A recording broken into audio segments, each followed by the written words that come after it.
High above the crashing waves of California's central coast, where the Pacific Ocean endlessly pounds the rocks below, stands a palace that was never meant to be just a home.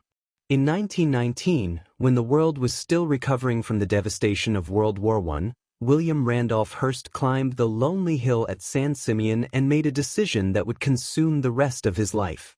What he envisioned was not merely a mansion, not even an estate, but a monument to memory, power, and control.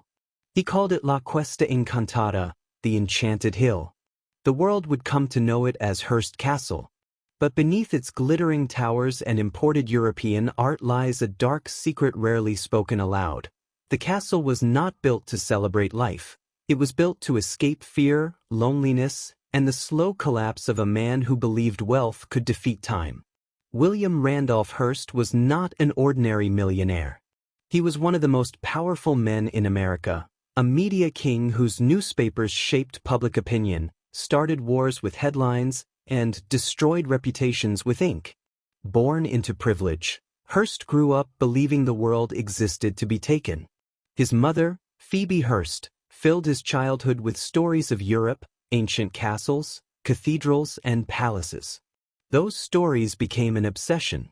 When she died, Hearst inherited not just her fortune, but her taste for grandeur. In 1919, he hired architect Julia Morgan, and together they began a project with no finish line. From the very beginning, Hearst Castle was cursed by excess. Hearst constantly changed his mind. Walls were built, torn down, and rebuilt. Entire wings were redesigned after completion. Workers labored day and night, sometimes redoing the same room multiple times because Hearst felt it was not quite right. There were no blueprints that stayed final. Construction stretched not years, but decades. The castle was never finished because Hearst himself was never satisfied. As the castle rose, so did Hearst's darker habits. He began obsessively collecting European art, not replicas, but originals. Ceilings were ripped from monasteries. Altars were removed from churches.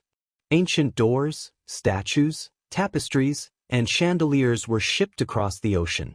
Many of these pieces came from war-torn Europe, sold cheaply by desperate institutions or acquired through morally questionable deals. Hearst believed he was rescuing history. Others believed he was stealing it. Entire rooms of Hearst Castle are not American creations. They are fragments of lost civilizations, reassembled like trophies inside a private fortress. Yet despite its beauty, the castle never felt warm. Guests often described it as magnificent, but cold. Lavish parties were held, attended by Hollywood's biggest stars, politicians, writers, and foreign dignitaries. Charlie Chaplin, Clark Gable, Greta Garbo, and countless others walked its halls. Champagne flowed endlessly. Laughter echoed through marble corridors. But behind the scenes, there were strict rules. Guests were assigned schedules. They were told when to wake, when to swim, when to dine. Hearst watched everything. Nothing happened without his approval. At the heart of the castle lived Marion Davies, Hearst's longtime companion.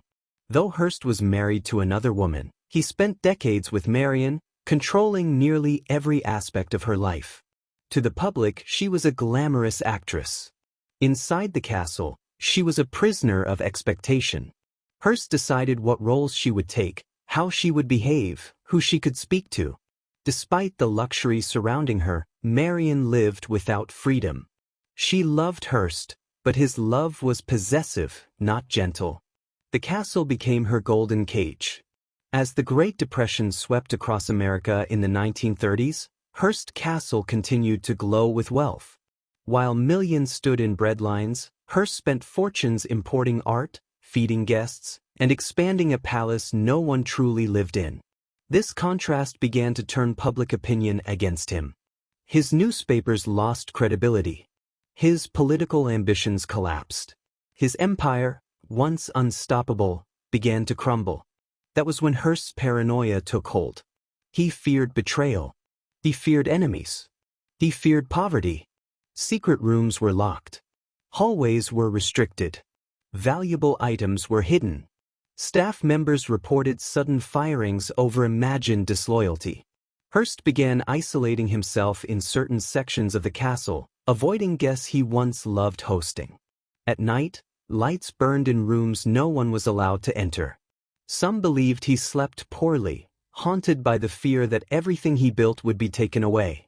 The castle itself seemed to reflect his mental state. Despite its size, many rooms feel unfinished, awkward, or strangely empty. The famous Neptune Pool, one of the most photographed swimming pools in the world, was rebuilt 3 times because Hearst could not accept its final form. Perfection was always just out of reach. As years passed, Hearst aged rapidly. His health declined. His hands shook. His voice weakened. The castle that once symbolized dominance now trapped him. He no longer walked freely through its halls. Elevators replaced stairs. Entire wings went unused.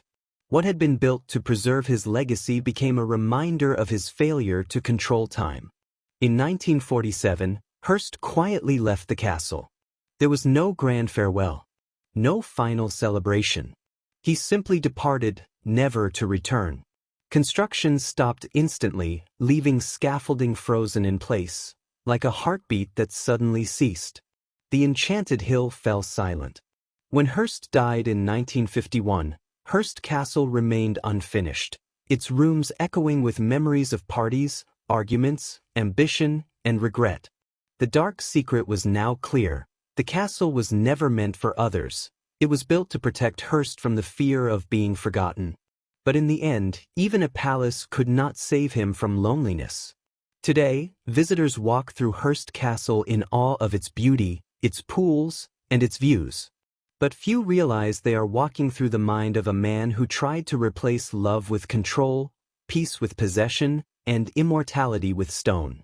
Hearst Castle is not just a monument to wealth, it is a warning carved into marble, that no matter how high you build, the shadows inside you always rise with you. And on quiet evenings, when the fog rolls in from the Pacific and the towers disappear into the mist, Hearst Castle no longer looks enchanted. It looks watchful, waiting, like a dream that never learned how to end.